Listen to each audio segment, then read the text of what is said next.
하나님 말씀은 레위기 25장 23절부터 55절까지 우리 교독하겠습니다. 토지를 영구히 팔지 말 것은 토지는 다 내 것임이니라.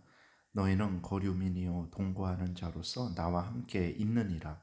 너희 기업에 온 땅에서 그 토지 무르기를 허락할지니 만일 내 형제가 가난하여 그의 기업 중에서 얼마를 팔았으면 그에게 가까운 기업 물을 자가 와서 그의 형제가 판 것을 물을 것이요 만일 그것을 물을 사람이 없고 자기가 부유하게 되어 물을 힘이 있으면 그 판 해를 계수하여 그 남은 값을 산 자에게 주고 자기의 소유지로 돌릴 것이니라.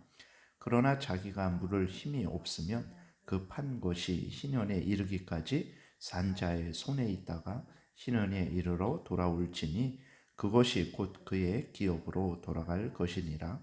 성벽 있는 성 내에 가옥을 팔았으면 판지 만 1년 안에는 물을 수 있나니 곧 그 기한 안에 물으려니와 1년 안에 물으지 못하면 그 성 안의 가옥은 산 자의 소유로 확정되어 대대로 영구히 그에게 속하고 희년에라도 돌려보내지 아니할 것이니라. 그러나 성벽이 둘리지 아니한 촌락의 가옥은 나라의 전토와 같이 물러주기도 할 것이요 희년에 돌려보내기도 할 것이니라. 레위 족속의 성읍 곧 그들의 성읍의 소유의 성읍의 가옥은 레위 사람이 언제든지 물을 수 있으나 만일 레위 사람이 물으지 아니하면 그의 소유 성읍의 판 가옥은 희년에 돌려보낼지니 이는 레위 사람의 성읍의 가옥은 이스라엘 자손 중에서 받은 그들의 기업이 됨이니라. 그러나 그들의 성을 주위에 있는 들판은 그들의 영원한 소유지이니 팔지 못할지니라.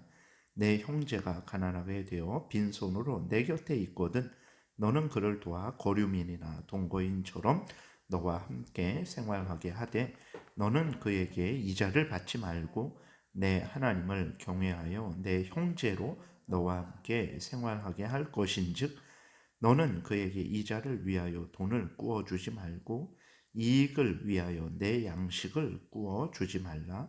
나는 너희의 하나님이 되며 또 가나안 땅을 너희에게 주려고 애굽 땅에서 너희를 인도하여 낸 너희의 하나님 여호와이니라. 너와 함께 있는데 형제가 가난하게 되어 내게 몸이 팔리거든 너는 그를 종으로 부리지 말고 품꾼이나 동거인과 같이 함께 있게 하여 신용까지 너를 섬기게 하라. 그때에는 그와 그의 자녀가 함께 내게서 떠나 그의 가족과 그의 조상의 기업으로 돌아가게 하라. 그들은 내가 애굽 땅에서 인도하여 낸 내 종들이니 종으로 팔지 말 것이니라. 너는 그를 엄하게 부리지 말고 내 하나님을 경외하라.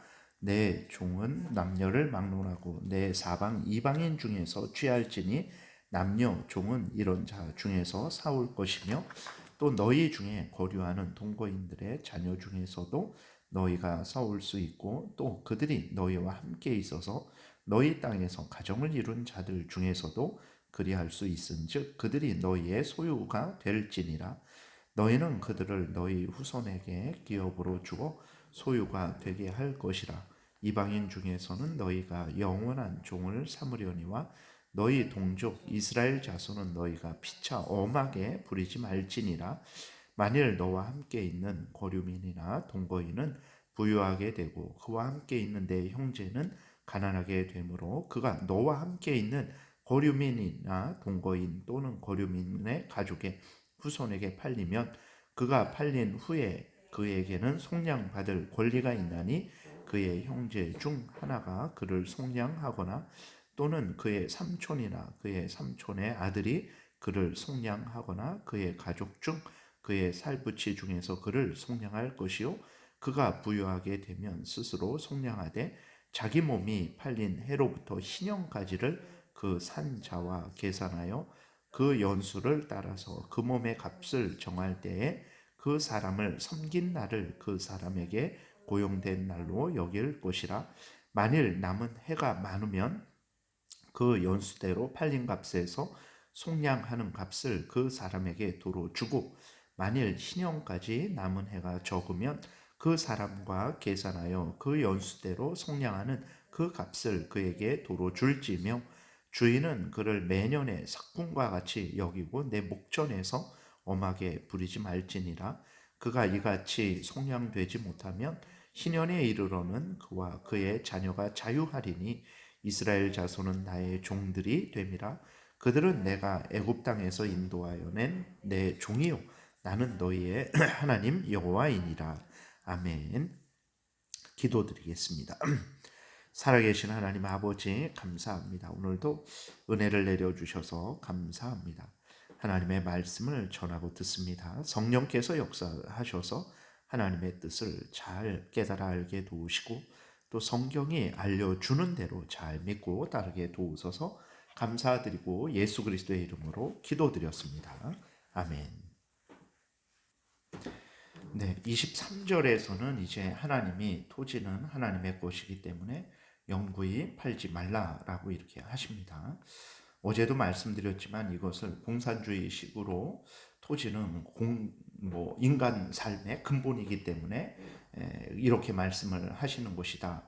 아닙니다. 그렇지 않습니다. 토지만 인간 삶의 근본이 아니죠. 오늘날의 자본주의 시대에서 돈이야말로 가장 인간 삶의 근본이잖아요. 그러면 돈도 다 이렇게 공유로 해야 되는 것입니까? 절대로 그러지 않죠. 이것은 가나안 땅이 하나님의 특별하신 약속과 능력에 의해서 주어진 것이라는 것을 이스라엘에게 깨닫게 하시는 것입니다. 즉 하나님은 아브라함에게 가나안 땅을 주시겠다라고 약속을 하셨어요. 그리고 하나님은 가나안 땅을 이스라엘 백성들에게 주셨죠. 그것을 통해서 하나님의 약속이 이루어진 것이다라는 것을 일깨워 주는 거죠. 그리고 가나안 땅을 얻을 때에 제비 뽑아 나누게 하셨습니다. 이것은 더더욱이 가나안 땅이 하나님의 특별하신 은혜로 주어진 것이라는 것을 하나님의 뜻대로 이스라엘 백성들에게 이제 분배된 것이라는 것을 드러내는 것입니다. 이 모든 것들은 가나안 땅이 하나님의 특별하신 은혜로 주어진 것임을 드러내는 거예요. 그래서 가나안 땅을 팔지 말라라고 하신 것입니다. 하나님이 각각에게 나눠주신 그 땅을 팔지 말라라고 하신 거예요. 하나님의 은혜로 주어진 것이기에 그리고 또 하나님의 은혜로 주어졌다라는 것을 잊지 말게 하시려고 하나님께서 가나안 땅을 팔지 말라라고 하신 것입니다. 땅은 인간 삶의 근본이기 때문에 그 가나안 땅을 팔지 말라 그런 것이 절대로 아니라는 것을 우리가 분명히 기억을 해야 됩니다. 그리고 가나안 땅을 얻은 것은 이스라엘 백성들이 하나님의 자녀임을 확증하는 표입니다. 그러니까 구약의 이스라엘 백성들에게 하나님의 자녀임을 확증하는 표예요. 앞에서도 말씀드렸듯이 하나님이 아브라함과 그 후손을 자녀 삼으시고 그들에게 땅을 주신다라고 약속을 하셨죠. 그렇기 때문에 이스라엘 백성들이 이제 가나안 땅을 소유하게 된 것은 하나님께서 자기들을 하나님의 백성 삼으시고 또 자기들에게 이 땅을 주셨다라는 것이 확증되는 증거들입니다. 그렇기 때문에 가나안 땅은 구약의 이스라엘 백성들에게 있어서는 이제 자신들이 하나님의 백성이다. 하나님의 뜻이 이루어지고 있다. 아브라함에게 언약하신 그 언약이 성취되고 있다라는 증거로서 사용이 되는 거예요. 그렇기 때문에 그 땅을 소중하게 여기라는 것입니다. 그래야 하나님의 그 아브라함과 약속하신 그 약속이 성취되고 하나님이 이스라엘 백성들의 하나님이고 하나님이 이스라엘 백성들을 지키고 보호하신다라는 것을 그들이 분명히 항상 그 땅을 보면서 가나안 땅에 살면서 그것을 깨닫기 때문에 그렇습니다. 그렇기 때문에 이 가나안 땅을 오늘날에 땅은 인간 삶의 근본이기 때문에 이 땅을 이제 팔지 말라 그런 것이다. 그렇기 때문에 오늘날의 이 레위기 25장을 대한민국으로 그대로 가지고 와서 땅은 이렇게 한 사람이 많이 소유해서는 안 되고 절대로 땅을 모두가 소유하지 못하게 해야 된다. 국가의 소유로 만들어야 된다. 아니 그러면 국가는 땅을 소유해도 되는 것입니까? 국가라는 것이 정부라는 것이 실체가 있는 것입니까? 그러니까 아주 그러한 공산주의적인 잘못된 사상에 물들어서 성경을 성경으로 해석하는 것이 아니고 성경을 아주 공산주의적으로 인간적으로 자기 마음대로 해석을 하는 거예요. 그러면 뭐 땅을 그렇게 내놔야 되는데 몇 평 가진 사람이 땅을 내놔야 됩니까? 그런 기준도 없는 거예요. 그리고 땅만 하나님의 것이 아닙니다. 어제도 말씀을 드렸지만 하늘과 땅과 바다와 그 속에 있는 모든 것들, 우리의 생명, 우리의 시간, 우리의 물질, 우리의 지혜, 우리의 능력, 우리의 가정, 우리의 외모 등등 모든 것들이 다 하나님의 것입니다. 그리고 그러한 것들이 없으면 우리는 살 수 없는 거예요. 모든 것이 하나님의 것이고 모든 것이 다 근본적인 것이지 땅만 근본적인 것이다 라고 말하는 것은 어리석은 것이다라는 것을 우리가 기억을 해야 되는 것입니다. 모든 것이 하나님의 것임을 알려주시고 모든 것을 하나님의 뜻대로 사용하게 하시기 위해서 하나님이 땅을 이스라엘 백성들에게 땅을 대표로 해서 땅을 사용해서 이스라엘 백성들에게 알려주시는 것이지 땅만 근본적인 것이기 때문에 이렇게 소중하게 다루는 것이 아니라는 것을 우리가 분명히 기억을 해야 됩니다. 그래서 하나님은 이스라엘 백성들이 잠시 왔다 가는 나그네라는 것을 또한 하나님께서 교육시키시는 거죠. 오늘 우리도 마찬가지입니다. 이 땅에서 잠시 70년, 80년 왔다 가는 나그네임을 잊지 말아야 됩니다. 잘 먹고 잘 살아도 70년, 80년이고 못 먹고 못 살아도 70년, 80년이라는 것을 우리는 늘 생각을 해야 됩니다. 중요한 것은 이 땅에서 살면서 영원한 내세를 준비하는 거예요. 이것을 잊지 말아야 되는 것입니다. 하나님이 그렇게 땅에 대해서 이스라엘 백성들에게 말씀을 하시는 것은 이러한 하나님의 뜻을 전체적으로 알려주시기 위한 것입니다. 그리고 이제 하나님이 땅을 팔게 되면 그 형제가 그 땅을 물으라라고 이렇게 말씀을 하십니다. 물으라는 것은 이제 값을 주고 되찾는다라는 거예요. 그러니까 속량한다라는 것과 똑같은 거죠. 그러니까 값을 주고 되찾는 거예요. 그러니까 이러한 것을 통해서 이제 이스라엘 백성들에게 대속의 의미, 예수 그리스도께서 죄값을 대신 치르고 그 우리가 자유하게 되는 구원을 얻게 되는 것을 또한 이스라엘 백성들에게 교육을 시키시는 것이라는 것을 기억해야 되는 것입니다. 그런데 이것을 땅을 자꾸 정치적으로 경제적으로 그렇게 해석을 해서 마치 공산주의가 올바른 것인 양 사람들에게 혼란을 주는 것은 잘못된 일이라는 것을 우리가 항상 기억해야 되겠습니다. 물으라고 이렇게 말씀을 하셨는데 형제가 대신 땅값을 내어서 찾아주라는 것입니다. 그렇게 못할 때에는 이제 종국적으로 희년의 땅이 다시 주인에게로 돌아가게 하나님께서 명령을 하시는데 하나님이 희년에 다시 모든 것을 회복시키라고 하신 것은 하나님이 주신 은혜를 다시 기억하게 하시려는 것입니다. 그러니까 하나님이 가나안 땅을 주셨는데 이제 피치 못할 사정에 의해서 그 땅을 파는 경우가 있었잖아요. 그런데 하나님께서 그것을 70년 만에 다시 회복시키시는 것은 다시 그들에게 하나님의 은혜를 하나님이 이 땅을 주셨다라는 사실, 하나님이 아브라함에게 약속하신 언약을 이루셨다라는 사실, 하나님이 이스라엘 백성들의 하나님이라는 사실, 하나님이 이 땅을 통해서 영원한 천국을 바라보게 하신다는 이 사실을 회복시키기 위해서 땅을 제자리로 돌려놓아라 이렇게 말씀을 하신 것이지 오늘날의 그 공산주의식으로 사회주의적인 사상에 근거해서 땅은 공동의 것이니까 그렇게 모두가 나눠 가지라고 하신 것이다. 일부 사람이 특정하게 많이 가지지 말라고 하신 것이다. 물론 이제 올바로 서로 나누고 사용을 해야 되죠. 그러나 그것이 이렇게 사회주의, 공산주의가 말하는 대로 그런 것은 절대 아니라는 것을 우리가 분명히 기억을 해야 되는 것입니다. 성경을 공산주의식으로 사회주의적인 방식으로 그 다음에 인간 중심적으로 풀어서는 절대로 안 돼요. 그렇게 푸는 사람이 없습니다. 이렇게 푸는 사람들이 옛날에 그 이단으로 정죄된 제세례파들이라든지 그러한 사람들이 있었는데 그러한 공동으로 이렇게 함께 살면서 공동으로 소유하고 공동으로 일하고 그렇게 자기 사적인 그러한 사유재산을 인정하지 않는 그러한 이단들이 있었어요. 절대로 정상적인 그러한 교회에서는 오늘날에 그렇게 땅이 뭐 공동의 소유이니까 근본이니까 모두가 다 나눠 가져야 된다라는 그러한 잘못된 주장을 하지 않았다라는 것을 우리가 기억해야 됩니다. 그리고 29절부터 31절에는 성벽 안에 있는 가옥은 1년 안에 무르지 못합니다. 그리고 희년에도 돌아가지 못하고 성벽 없는 가옥일 때는 언제든지 부를 수 있고 희년 때 다시 돌아가게 할 수 있다라고 말씀을 하세요. 근데 왜 이렇게 하시는지는 자세히는 모릅니다.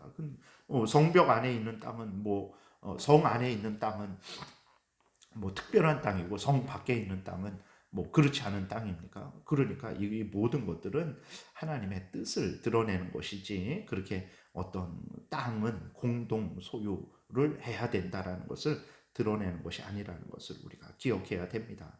32절부터 34절은 레위 사람들에 대한 경우죠. 레위인들의 땅은 결코 팔지 말라라고 하셨어요.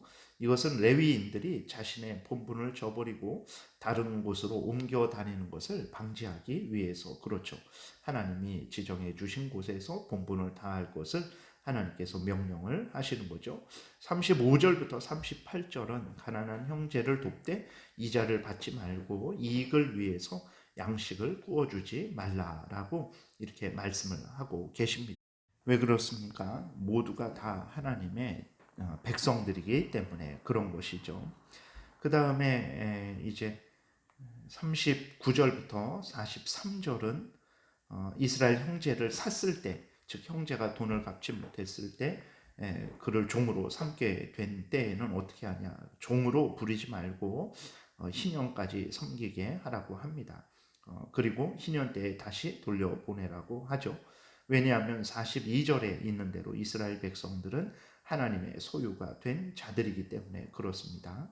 44절부터 46절은 이방인들을 종으로 삼으라라고 하나님께서 말씀을 하시고 47절부터는 이제 이스라엘 사람이 이방인에게 팔리게 된 때에는 속량받을 권리가 있다라고 합니다. 그래서 형제나 삼촌이나 사촌이 그를 속량하라라고 말씀을 하세요. 그러니까 형제가 팔렸을 때에는 이방인에게 고려민이라는 것은 이제 이방인을 말하는데 함께 사는 이방인에게 팔렸을 때에는 그 형제를 이제 되찾아오라고 하나님께서 말씀을 하시는 거예요. 그렇게 하지 못했을 때에는 희년에 자유하게 하라 이렇게 말씀을 하십니다. 이것은 하나님이 이스라엘 사람들에게 특혜를 주시는 거죠. 왜 그러냐면 이스라엘 백성은 하나님의 백성들이기 때문에 그런 것입니다. 하나님이 안식년과 희년을 통해서 이스라엘 백성들이 하나님의 백성이고 하나님이 이스라엘 백성들의 하나님이시라는 것, 가나안 땅을 상속받게 된 것은 하나님의 특별한 뜻이 있다라는 것, 아브라함과 언약하신 그 언약을 이루신다라는 것, 그리고 또 그 가나안 땅은 하나님에 의해서 분배받은 땅이라는 것. 그래서 이스라엘 백성들이 이제 자신들이 하나님이 약속하신 그러한 언약의 성취를 누리고 있다라는 것, 그리고 그 가나안 땅을 통해서 영원한 천국을 바라보게 하시려는 것, 이러한 의미가 있기 때문에 하나님께서 가나안 땅에 대해서 이렇게 말씀하신 것이라는 것, 안식년과 희년을 제정하셔서 이스라엘 백성들에게 명령하신 것이라는 것을 우리가 기억해야 되겠습니다. 기도드리겠습니다. 살아계신 하나님 아버지 감사합니다.